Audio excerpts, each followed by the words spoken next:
Great. Hey everyone, I'm Inder and I'm here with Lee Morrison, CEO and founder of rightsHUB. Lee, great to see you. I've been a big fan of everything you've been doing with rightsHUB for a number of years. So yeah, very excited to have this conversation. Before we get into the detail and the nitty gritty, how are you doing? Yeah, great, great. Things are great. Summer's great, and yeah, all good. Thanks. Good. Well, yeah, I wanted to, before you guys mentioned, before we go into like the details around what rightsHUB is, I wanted to really just start with learning a bit more about your background. How did you get involved with the music industry? Yeah, it was such a long time ago. I barely remember, but at the time, I thought I wanted to be a DJ. Um, Basically, wanted free records and decided to go and work in distribution in a warehouse in West London, putting records in boxes. It was a very entry level kind of job, but that's where it started, and from then on, sort of progressed along through different spheres. So yeah, right at the bottom, I started Inder.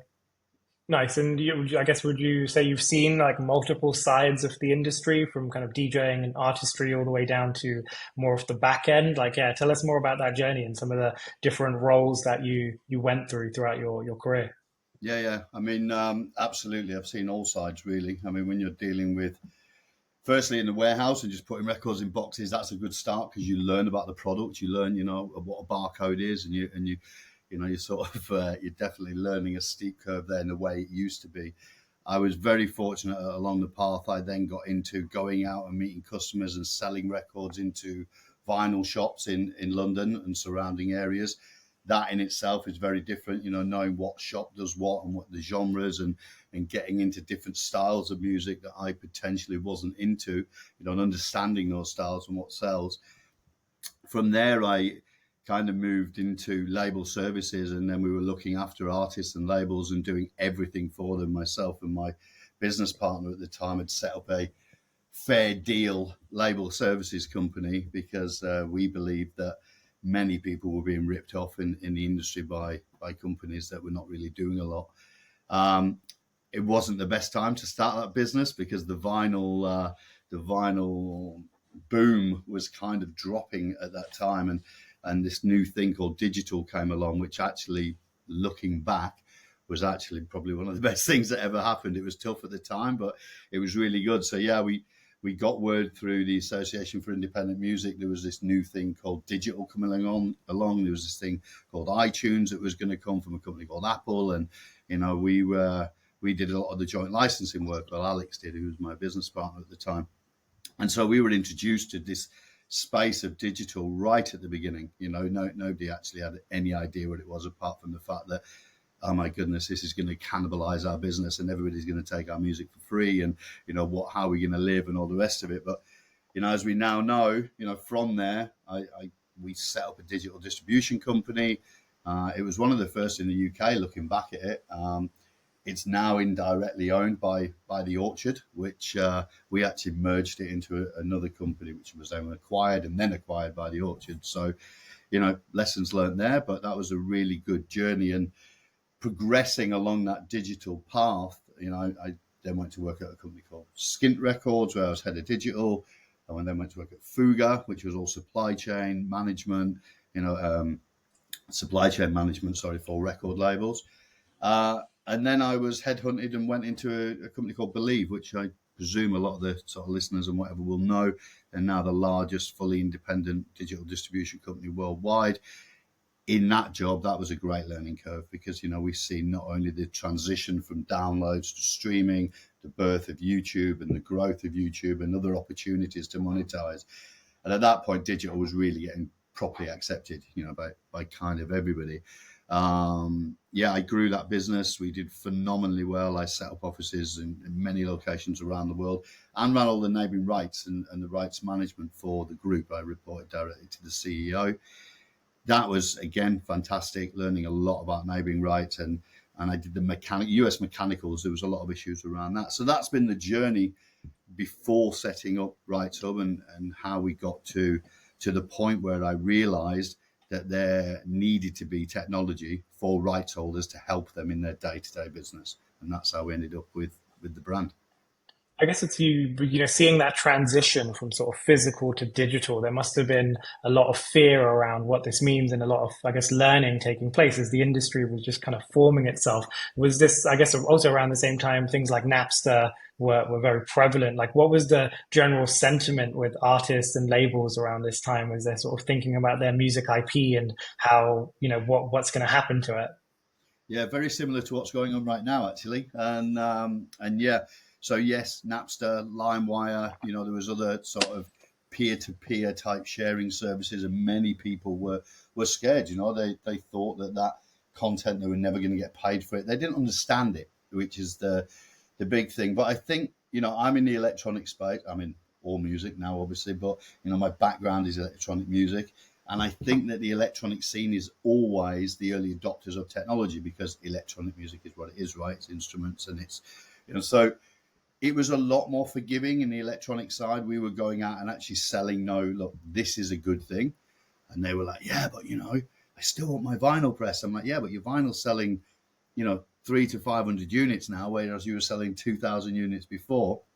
It's not sustainable. You need to do the others as well to support it. So a lot of what we did was education, but there was absolutely, there was a real fear, and different genres, and even still, different genres would not. Drum and bass, for example, wouldn't even look at digital at the beginning. They wouldn't look at streaming in particular, and whatever else as that came along.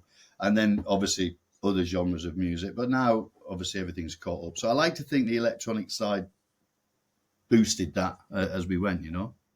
It's really interesting. And I guess one of the things that, do you feel like there's more transparency now? You assume that, as we get into this sort of digital era where artists can, distribute their content very differently to sort of selling vinyls. Do you think they have more transparency and visibility on their music and content compared to when they were selling physical copies?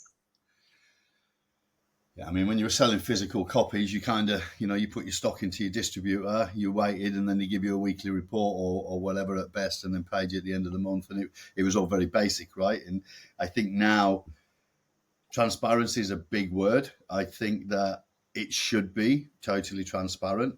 Whether or not it always is, that's probably a conversation for a different podcast, and something that, yeah, I'm not sure that the transparency is 100% correct right now, but it's definitely more. The problem I feel at the moment is there's actually too much data. There's too much transparency, and there's, on certain sides.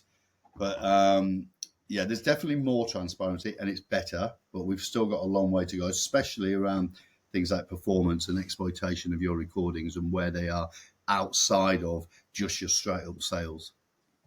So in this journey, you've obviously seen the evolution of the music industry in its like most, I think, a scalable form, right? Going from physical to digital, seeing the evolution from Napster to iTunes to streaming, now in a sort of AI era where things are also starting to kind of move in potential, new direction or just an added direction. What was the inspiration behind rightsHUB, right? You've seen so many aspects and problems of the music industry. Tell us what rightsHUB is and what the inspiration was for launching the platform.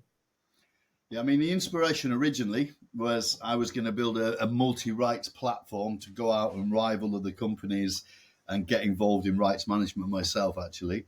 I suddenly realized that was not the right thing to do, that it was a very crowded marketplace and many people with much deeper pockets than me were doing it. And I took a step back, and we'd already started with it with a sort of spec, and it was as I say, master neighboring publishing. It was everything combined together, this platform to be contract management and everything. And I just took a step back and I thought, well, really, what's the problems in the industry right now? And what can I do to fix it rather than becoming just part of the wheel? So the problems are, there's too many points of registration. There is, no real repositories and technology for actual music rights holders. Everybody uses their publisher or their distributor as their repertoire database. Most people do. And that's not right, because, it's not their job. And B, it's a risk to your business, because if you fall out with them people, then, so this is where the inspiration come from. We were just like, we know that people need these tools in order to progress. And also the business is constantly changing. if you're not changing with it and you're not adapting, and you're not using your catalogs to all of the best ways, how can you expect to survive in the business? So this is where rightsHUB was spawned from. And, the big challenges for me are too many things do not get done in this industry and too many opportunities do not get entered into because you just don't have time. And so by centralizing all of those operations into one place, we don't get involved in distribution. We don't get involved in any kind of monetization or anything else. We're purely building technology to help people in their day-to-day processes and to save them time and help them scale. I think it's really needed. Obviously the music industry is so fragmented, and unlike others in industries, there's usually a lot of people involved with the creation of a song, for example, and different rights and usage rights and things of that nature. So when you start thinking about different applications like in gaming or, even just sync or anything like that, it becomes almost an impossible task to be able to just get the right people together and understand like how quickly can we make this decision. And it feels like the music industry has always been so behind, I guess, in compared to other industries when it comes to managing their IP and being able to truly monetize it in a scalable way. Would you say like that's one of the big challenges? Like, what are some of the other issues that the music industry faces, and how does rightsHUB solve it? Yeah, I mean that's kind of nailing it, really. There are so many stakeholders in a recording, across the board, and not only in your local territory at world. And the world's got smaller, right? So as the world gets smaller, more opportunities are coming up. We've actually enhanced a lot recently our publishing and IP chain offering for what you just said. The ability to be able to know or put somewhere who controls what part of a composition in what territory, then you get a sync deal, and then you can go to them straight away. You know who it is rather than having to scrape around and find it. There's other, throughout the whole process, from your non-featured artist through the artist, the recording, into the composition side and everything else, there's a big data set that is often changing as well, and so we are providing those tools to keep all of those up to date. And I actually feel that not enough people in the industry have enough responsibility on that data. And that data, you get back what you put in, right, with anything in life. And if you're putting in rubbish data, then you're going to get rubbish results. And so yeah, that's our kind of ethos with everything. I'm a big believer, I have friends that are non-featured artists, that they go in and do a piece of music somewhere. They do a piece of music and half the time they're not credited or they don't know who it's gone to and everything else. We give people the tools to do that, to log everything down and whatever else all the way through. So yeah,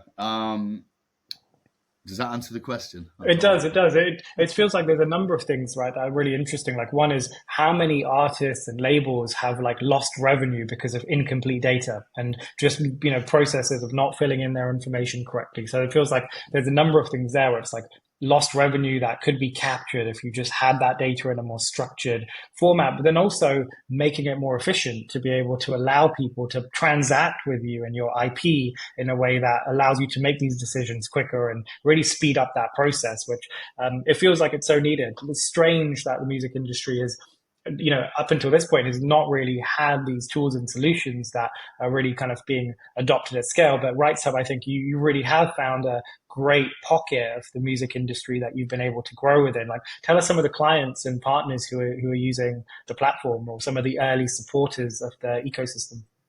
Yeah, I mean, early supporters were the likes of Hospital Records, which, they're obviously a fantastic label, emerging into the space, now the leaders in the drum and bass sector. They came in right at the beginning. They actually left for a while and they came back, which is fantastic because we love them guys and whatever else. So funny that the drum and bass scene was late to adapt, but people like Hospital are really, they're really on it. We've got, we work with a company called Centric, which are obviously now owned by Believe, and we power all of their neighbouring rights registrations and management in the back end. Through certain technology we've built, we've indirectly become able to deliver to all CMOs worldwide. And we've also the first tech company to integrate with a solution called RDX, which is a one point of registration for multiple CMOs. These are great solutions, and we're leading the charge on that, which is great. So Defected Records, another great client. They've come in to centralize their whole business, and they use rightsHUB now from everything from contract management, overview, checking what they've got, right the way down through all of their content teams, their delivery to their distributors and the likes. Other big clients are Armada and Cloud9, again, quite early in with us. Fantastic clients. Don't use the system as much as what they could, but they centralize, again, all of their operations in there before delivery out. We have religious labels, we have rock labels, we have people from very small independents right the way up to the bigger clients that I've kind of mentioned. So it's a very varied range. We're on a push at the moment to put more publishing clients in there. The publishers seem to end up working with their royalties package a lot of the time, but we're being asked to, I think people want to separate their revenues from their rights, and we're actually being approached by quite a lot of different people at the moment. So yeah, it's a very interesting time. It's the clients are great and they're growing and they're very varied. That's really cool. What were some of the early challenges that you found in terms of like convincing these clients to use a solution like rightsHUB? Yeah, how secure is it? How long are you going to be in business is always the big thing. If I'm putting all of my business into you, then how long are you going to be there? Change. Because we take away the need for spreadsheets, the need for Google Drive and Dropbox and these antiquated technologies. We give them a security, but at the same time, they have a kind of security in using tools that are not really fit for purpose. So, change is always a big thing. This industry doesn't like change, right? I mean, it's often quite comfortable to sit there and continue along doing the things it does. And quite often change is forced by the big tech companies, which is, again, not really the way it should be, right? It should be driven by us. It should be driven by the rights holders, but quite often it is driven by the tech companies. And that is a fear, part of the reason that, we lost a client before and who's now come back is because their label manager would not adopt the technology at the time. He just wouldn't do it. He wanted to continue doing stuff in the way that he was doing it. And, they're working, okay, well, if you're happy doing that, that's fine. But sometimes for that business security and to make sure that you can scale the business and you can enter into new opportunities that are coming along, you've got to have control, right? And you don't have that control unless you have decent systems in place.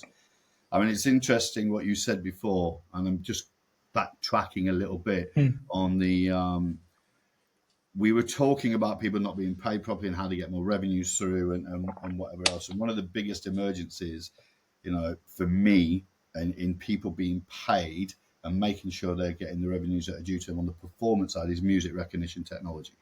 And it's been around for a long time, and many distributors will not deliver into music recognition technology because they don't see that there is a commercial end for them.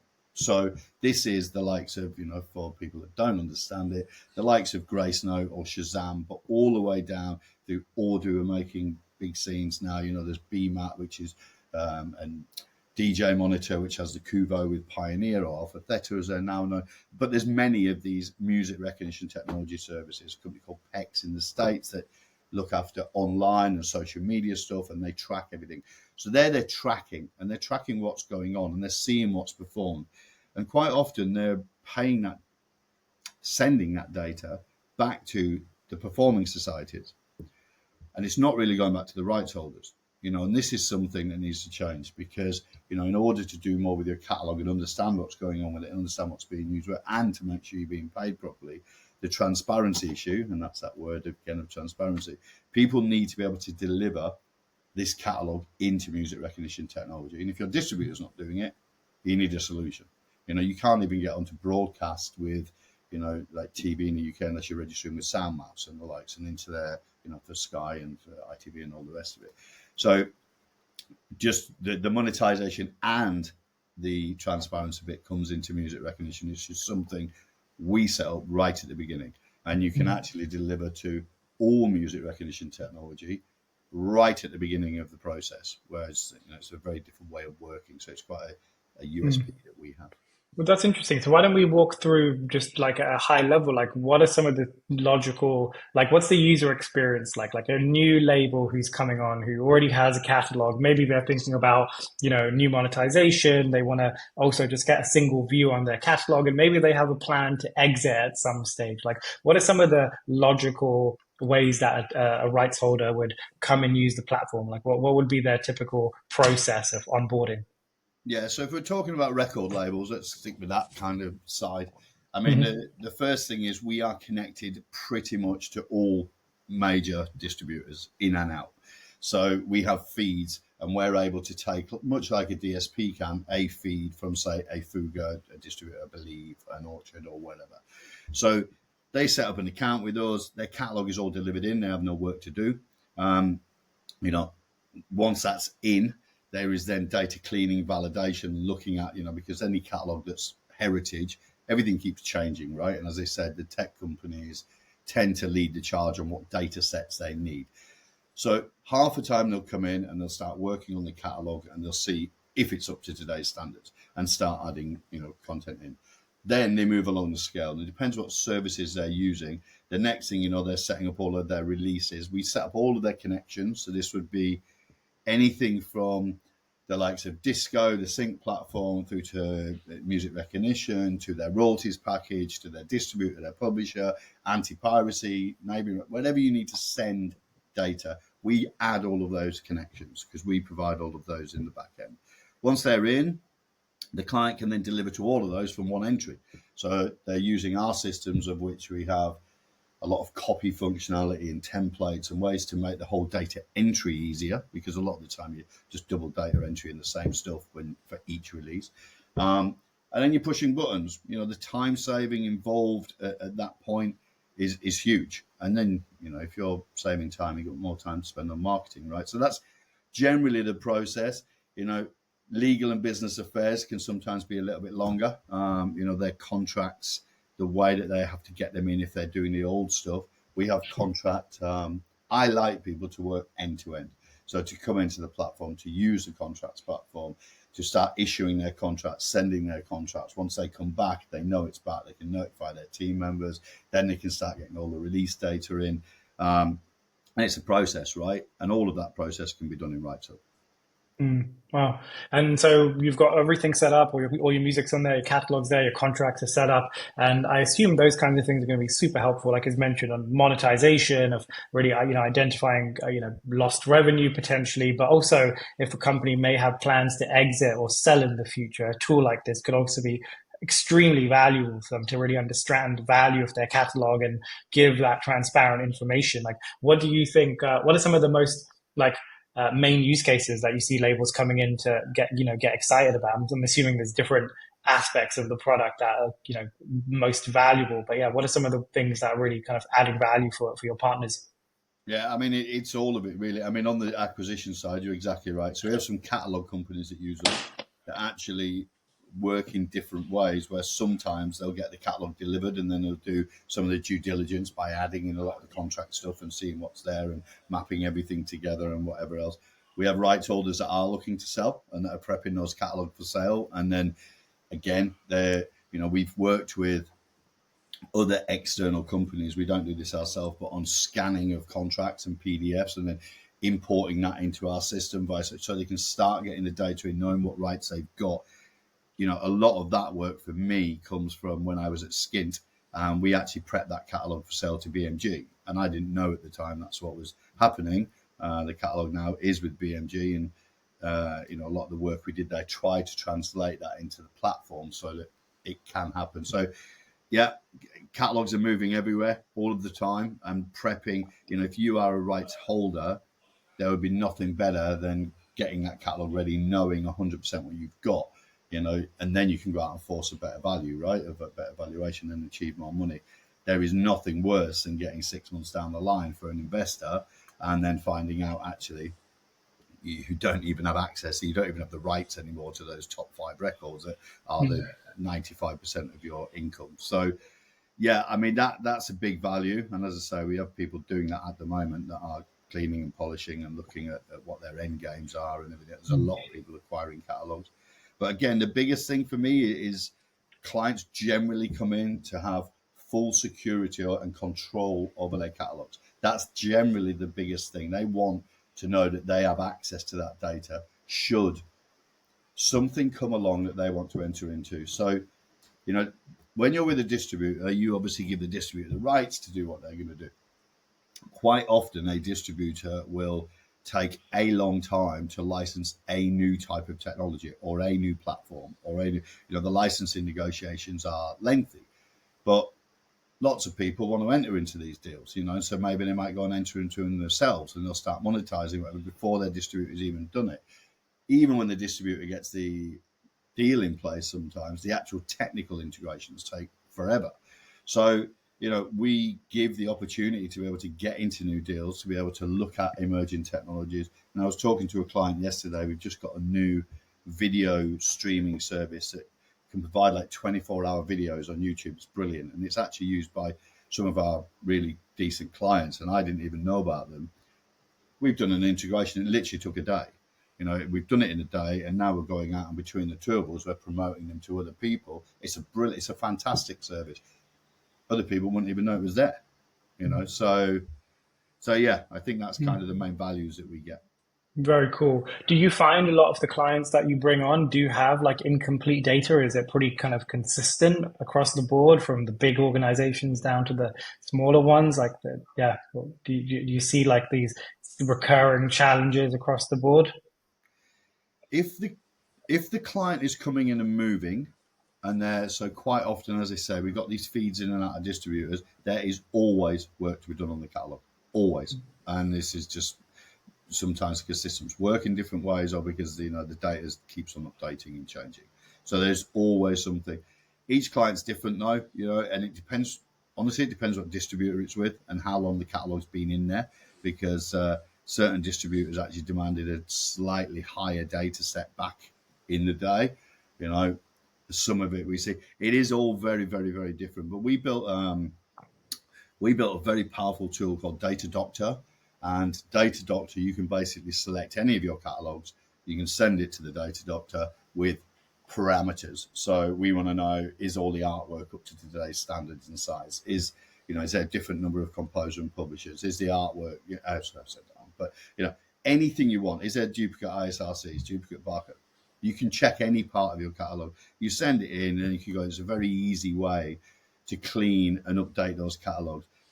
A distributor can't do this. It is not the distributor's responsibility. And if you want to move and go into a new distributor, you've got to get your catalog up to date. You've got to do it. So yeah, they are all very different. And it's interesting. Some you think will be absolutely shocking, are absolutely sometimes really all right, and some you think really successful and really big, you think, these guys are on it, and then the catalog comes in and it's like totally all over the place. So maybe that goes back to music that's good really does sell, Yeah, that's interesting. Yeah, super interesting. Like, I think it's very clear, like the value that you provide for the music rights landscape. And what I also find quite interesting is like the product obviously has applications beyond the music industry. If you kind of zoom out and think about the long term as well, like what's your vision for rightsHUB over the course of the next 5 to 10 years, and how do you think about IP and the kind of evolving landscape? Yeah, I mean, the first thing we really want to do, we want to be the go-to for the independent music community. We want to be the tool that is there, an affordable solution that everybody can use, that is giving the tools to keep us on par with the majors, or even better, because, the technologies that come from the indies are better, I believe. That's the first part. The second part, we're looking at how we branch out into film, TV, books, any type of IP that has a licensing kind of element to it, or digital content and whatever else. A platform like rightsHUB can be used for. I mean, obviously that's a long way off, but that would be 100%. We believe this can become a really big business as IP and the creative economy is getting so much attention and growing so much. What do you think the impact of rightsHUB will be on the music industry? I think the indie market shares will continue to grow. I think there are now more choices than ever.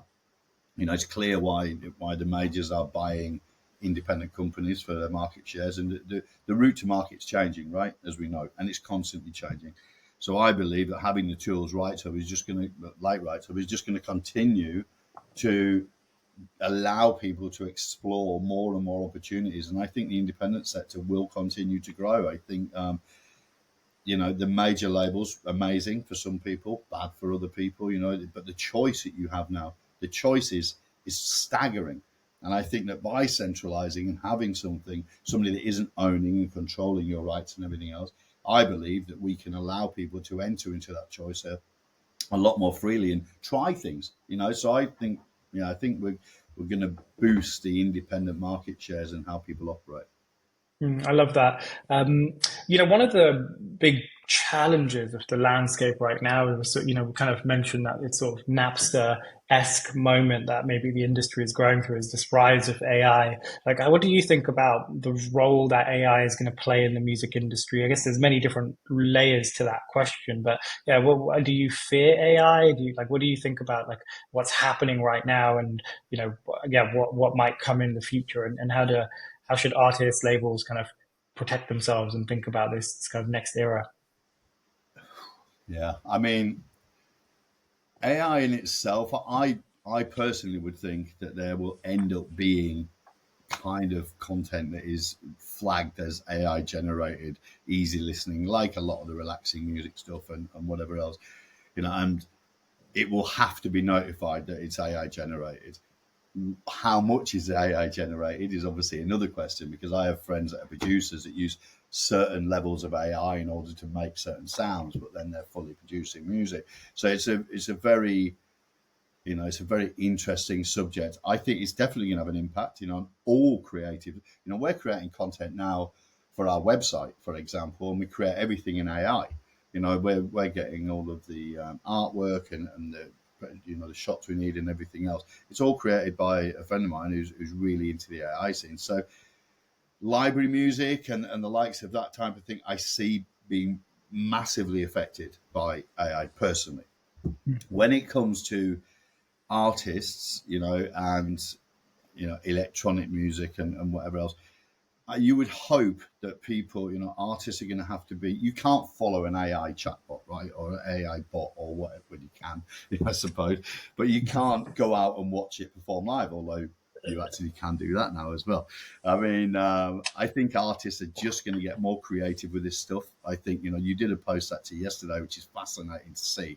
On live performance and whatever else. And I think AI is going to help and it's going to hinder, but I don't think it will get rid of us. I think artists will be, people like, even now, vinyl is growing again. The sale of vinyl, CDs supposedly are starting to sell again and everything else. And people like some kind of connection with something, right? Connection is what brings us all together. And I think that, it's going to be a turbulent period. I think we're going to be in another, exactly what we were saying before, in that situation where people really don't know, but it'll balance itself out in a few years. It depends on how it's adopted, I think. Yeah, I think that's fair. And I think, there's no kind of accepted business model just yet that the industry has adopted at scale. So everyone's trying to find their way around it. I think it's always concerning the way the sort of tech companies can sort of build these multi-billion-dollar enterprises off the back of other people's copyright and then kind of figure out a business model retrospectively. It's a bit of a strange paradigm that we sort of live in the music industry to some extent. Will that ever change? I'm not sure. It's sort of feels like a repetitive cycle. But one thing I do believe the blockchain could help provide some solutions here. The blockchain is a system that I think fundamentally can protect rights, can give transparency, can unlock new forms of ownership models, and really kind of attribute usage in a way that maybe super powerful. What do you think about blockchain on a broader level and its adoption in the music industry? The concept, I think, has been around for a while. I remember when I was just starting out in the music industry and I I read a research paper about rights in blockchain, and it felt like such an obvious solution to give artists transparency over their content and give them a new way to kind of control their IP. And I remember seeing projects from artists like Imogen Heap, who are really sort of at the forefront of testing a lot of these ideas, but it hasn't really got mass adoption just yet. And I wonder why. I think I have a few reasons, and that I think are probably quite relevant. Like the technology is not really there just yet. It's complicated. And the industry's also been a bit scammy when you sort of look at cryptocurrency versus like blockchain is more of like a database solution, let's say. But what do you think about like the blockchain on a broader level and its potential, and also the reason why it may not have gained like mass adoption just yet across the ecosystem? Well, so firstly, blockchain in itself. I mean, I remember there's a guy called Benji Rogers who was right at the beginning of all this stuff, and he was coming out and talking about this, what, 10, 12, 15 years ago or something, at Meedem and everything else, and it was a big buzzword. I think, as we've said, technology that shows transparency scares people, and I think that one of the reasons why it's really not being adopted is because there are many stakeholders who don't want that transparency and maybe don't want the money flowing in a certain way. That's quite a brash statement to make, but I do believe that, the music industry in itself wasn't quite ready for that level of transparency that was needed. And so many of the deals that were done back in the day had so many clauses in them that potentially, if you opened up a new channel that could be totally transparent, then a lot of that money would be maybe flowing in a different direction. So I think blockchain in itself 100% is absolutely, if you can track end to end, there's a really cool, some really cool things now for when you walk into a studio where you can track and you can find out who's in that studio for that record, where that recording then goes, so what record label it ends up on, right through. So blockchain technology in itself and being able to track end to end and then the reporting back 100% or some level of that type of technology is what we need. I believe that you said before, all these big tech companies that have built these massive big huge businesses worth a lot of money, people like Apple have done it right. They've at least paid the rights holders. Spotify have done it right. There was others that haven't done it right in the past. There's AI companies that are not doing it right now. But these companies that are at the moment, the absolute forefront of the business, won't adopt. They're not going to change all of their technologies, are they? So it's going to take people, as far as I see, driving so much revenue through different technologies that will start having an impact on their bottom line for them to start getting in and thinking about how they can adopt it. That's my line. I think we're still a fair way off. I mean, I had a call yesterday on the whole publishing sort of, setup, and for me, publishing is something I'm constantly learning new things and whatever else, and how the technologies are working and what's integrating with who and who's talking. And every time you get more stakeholders in anything, like music recognition technology, like, like blockchain, like publishing, like recording, blah, blah, blah. There's too many people in the pot, and people need to agree, right, on the best way. And I think getting people to agree when the world is controlled, or the music industry is controlled by 3 or 4 really big companies, is a very difficult thing to do if they're not going to want to make the change. Yeah, I think you're completely right there. One of the things I'm very optimistic about is, we're working together on the launch of the KOR Protocol alongside a number of other partners, including Beatport, companies like Revelator, real innovators who are focused first and foremost on providing value for artists and creators and the independent sector, I think, on a broader level. I think, with the KOR Protocol, just to give a quick intro, right, it's a decentralized protocol that is made for IP to come onto the blockchain. Currently, there's no universal framework or standard to think about how intellectual property rights can be managed on the blockchain. And that includes thinking about things like the licenses and the royalties. There's a whole new ecosystem of business models that could be brought to life through these frameworks if there was a universal standard and a way for the industry to kind of align around these concepts. So we're partners in launching the KOR Protocol. We have a whole universe of different applications that are building on top of this. And for rights holders, it gives them some really cool new opportunities to tap into new financing models, to maybe enable fans and creators to become remixers, and to enable a transparency around how those rights could be utilized and engaged with. I'm very excited that rightsHUB is a launch partner in this, and all of your partners get to choose the option to tap into some of these new business models and opportunities if they want to, which I think is a stepping stone towards this new future that I think is needed for the creative industry as a whole. So I am optimistic, but I do agree with you that it's not something that happens overnight. It requires industries to come together and leaders to align on some of these initiatives and to build out proof of concepts that can actually show tangible value. I think there's a lot of talk, of course, around like what the potential is. It's very theoretical in many ways, but actually, proving this out with some really meaningful examples, I think is an exciting, next step. And, I've been following the space for many years now, maybe 10 years. I think you mentioned Benji Rogers. I think he was one of the key people who introduced me to this space back when I was at IMS, probably many years ago. And the landscape has changed a lot since then, but we're not dramatically closer to a sort of blockchain music industry future. Things like NFTs emerged and showed potential for a new format, maybe, of distribution and release, giving fans and creators maybe a way to sell their content and own a piece of that music. But we haven't really found the killer application yet, I think, that really showcases how blockchain is going to be adopted by the mass. But I think there's many uses of it, right? Very clearly, from providing transparency around, whether it's streaming or just kind of new use cases, or new formats of distribution, like allowing music to go into games, allowing music to be remixed almost instantly, and users being able to share revenues.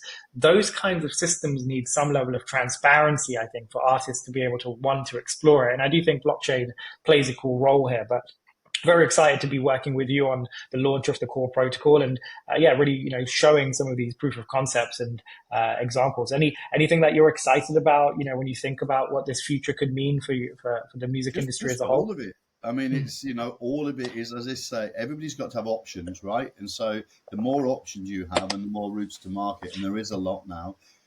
Fans are all going to be different, and this is one of the things with our music. You're going to get different levels of fans that are paying different levels of money. There is some fantastic results already with people that are setting up services that are more fan-led, and they're coming in, and instead of having a few plays for 0.00 whatever, they're generating hundreds of pounds or hundreds of dollars or whatever in revenue based on one record from one fan. So the stats are there, and there's some good things starting to happen.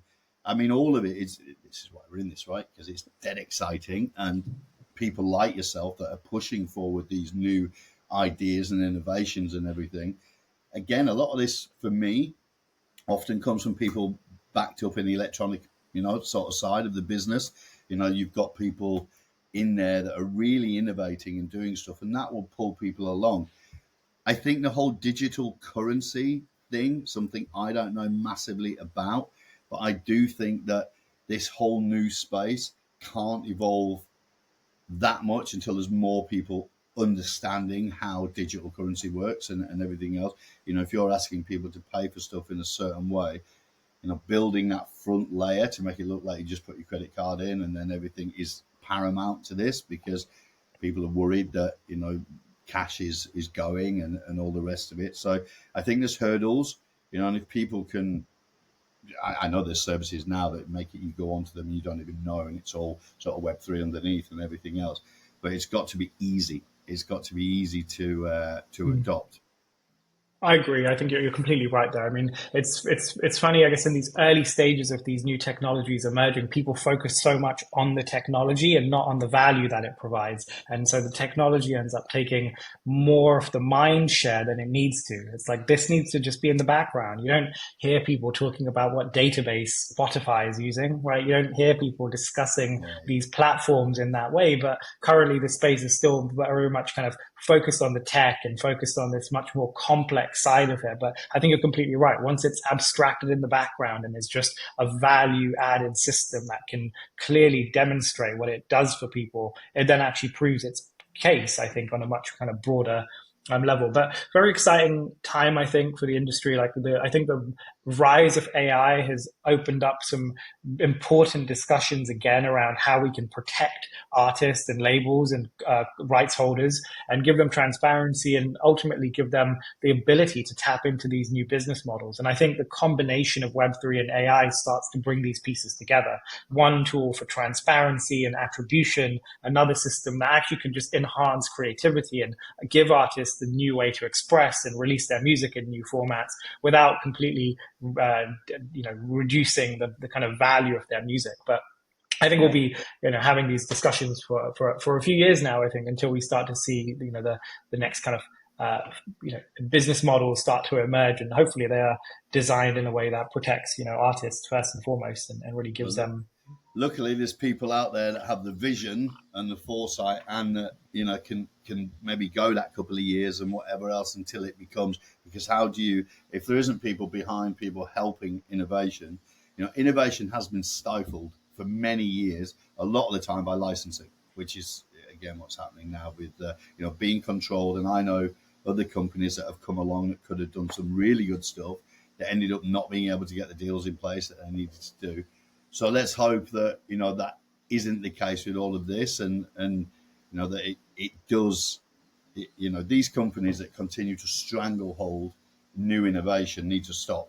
Because it's not going anywhere, and we all want to be earning more money, right? And our artists want to play on bigger stages and get out to more people. And the only way you can do that is if there's good technologies behind it. I agree. Well, we've covered a lot of great stuff here. I think we could probably keep talking around the topics of the music industry and more for hours. I want to dig into some of the more personal experiences that you have as an entrepreneur and some of the challenges and ways you've been able to kind of address them. I mean, tell us about some of the challenges that you had launching rightsHUB and some of the kind of things that you think about on a day-to-day basis when you're not focused on providing, value for your partners and, giving them, the tools to really grow their IP. Well, the challenges have been many. The first challenge was launching literally as COVID hit. You could not have picked a worse time. We signed a couple of really good clients after 2 years of beta testing and building, wanting to build a strong product before. I didn't want to take investment. I've been in companies before that have raised lots of money and the companies change. I wasn't that keen on raising money because of certain things that had happened before. So that was a huge challenge. We had a couple of years where, it was really like nobody's looking at what we're doing. Everybody's worrying about dying or what, their artists are doing or where their business is going to go. Luckily, we got through all of that. So we're out the other side. Our challenges now are, we've built an absolutely phenomenal product. The product works. We have great clients and whatever else. Our challenge is scaling. We're out looking to raise money. As you know, it's very difficult when you don't want to raise a lot of money. People seem to look at you, and I find this fascinating. I've been on teams where we've raised lots of money. I've been on management teams where we've raised lots, but doing it myself, the challenge is real with that. Raising money, music technology, people tend to only want to be investing money into music rights and not the technology that underpins, which is crazy when you think that without decent tech and decent systems, whatever, those rights are not going to be represented properly, right? So, so that's a real tough thing at the moment. The challenges of raising money in this current market, it's tough. But then I get the joy of being in complete control of what we're doing. So you have to take the ups and downs, right? The only other real challenges at the moment is changing people's mindsets on how they work and getting those teams. We need to do some work on a little bit more automation, I think, and a little bit more self-guidance in the platform so that, at the moment, we're quite hands-on with our clients. And if we want to really scale out to be covering all of the masses, it needs to be a place where you literally go on and it tells you everything you need to do.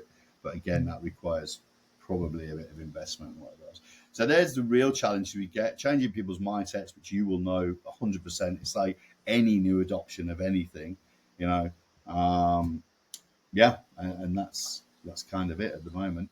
Yeah, It's a strange one, I think, with the music industry, right? Because the investment landscape has never, for quite a while now, not really invested heavily into the music industry as much as, it does in other sectors. And I've always found that to be a big problem that needs to be fixed in some ways, because there are lots of investors who love music, and there's a very clear need for music in society and culture, right? Most people would not be able to survive their days without being able to listen Yeah, to music. It powers so much of our experience, but the kind of amount of capital that flows into the music industry is not proportionate to the usage of music, which I think is something that needs to change. And it's actually platforms like rightsHUB that actually enable these new monetization models to exist and give these rights holders the tools to actually grow the value of the industry as a whole. So, yeah, it's a very strange kind of it's paradigm, but yeah, it's interesting what you just said. Sorry, I put it over you. Then that's the right. money, the revenues involved in the music business are not massive, right? The live side, yeah, it's kind of big. Recordings, publishing, the billions that are involved are not.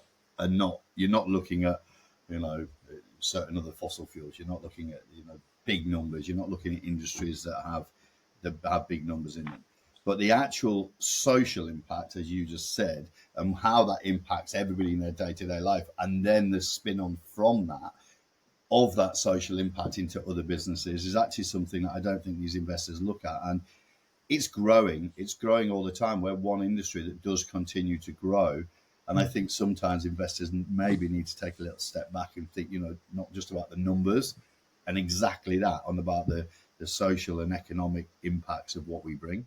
For sure. And I think the fragmentation of the industry has caused problems. I think, it's just known as a difficult industry to work with. There's so many egos. There's hardly any transparency. No one really has any like real grasp over the IP that they hold. So when you want to monetize it and make more value out of it, it's almost impossible. I mean, I've gone through the process of building a music based game, for example, and the challenges of being able to just build a business model that works around the music IP is so difficult because it takes so long just to acquire the rights that you need. And so you can see these challenges. And that's why I'm so passionate about what you're building, because I know how meaningful it can be for developers and other people who are creating products that they're designed to make more value for the music industry. They're designed to help artists make more money. But without these tools, it's almost impossible to transact with the music industry in a very straightforward way. So I do think, these things are super useful and needed. And I think, yeah, you're obviously doing,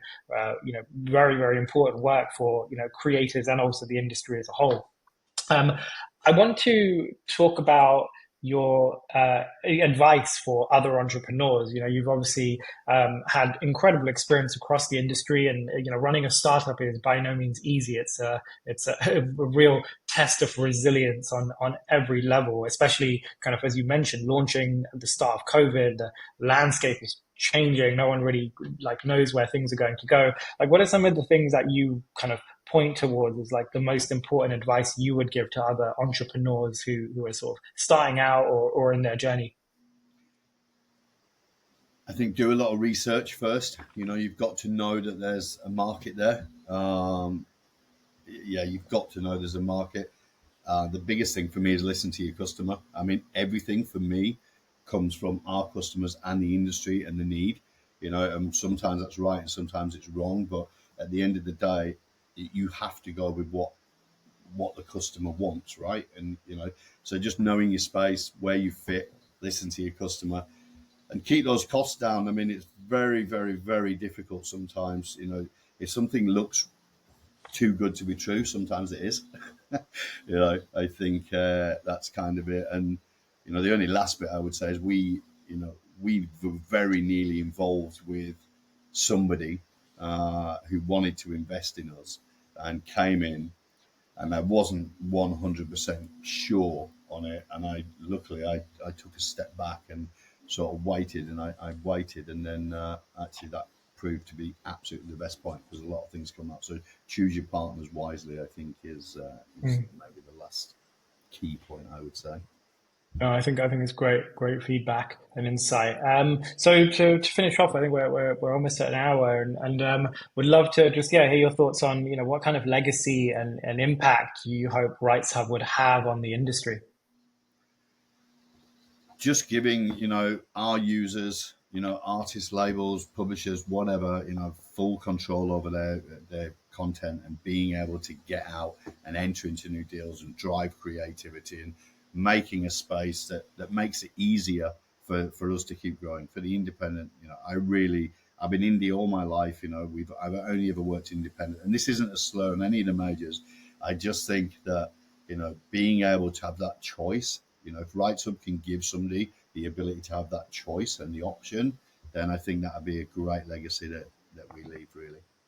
No, I love it. And I think you're right on the way to doing it. Like I said, I'm such a big fan because I know the value that you provide, and you've already got the most important labels in the electronic music industry backing it, understanding the value that this provides, and beyond the electronic music industry as well. So, the journey is obviously one that unfolds over time, but like all the momentum is in place. So, really excited to see how things continue to grow for you, Lee, and excited to work together on launching the KOR Protocol, as partners and launch contributors in the ecosystem. And appreciate your time sharing, your insights and feedback with us.